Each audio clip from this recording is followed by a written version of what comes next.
का भाई है। वो ना उस पर जुल्म करता, ना उसको तन्हा छोड़ता, ना उसे झूठ बोलता और ना उसको हकीर जानता। तकवा इस जगह है ये कहते हुए आपने 3 बार अपने सीने की तरफ इशारा फरमाया।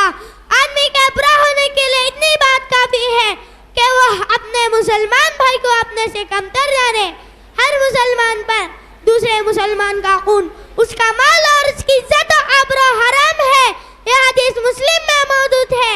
अल्लाह ताला हम सबको इस अतीत में जिन बुरी बातों से रोका गया है इनसे बचे रहने की तौफीक अता फरमाए। व आखिरु दावाना अनिल हम्दुलिल्लाहि रब्बिल आलमीन। अस्सलामु अलैकुम।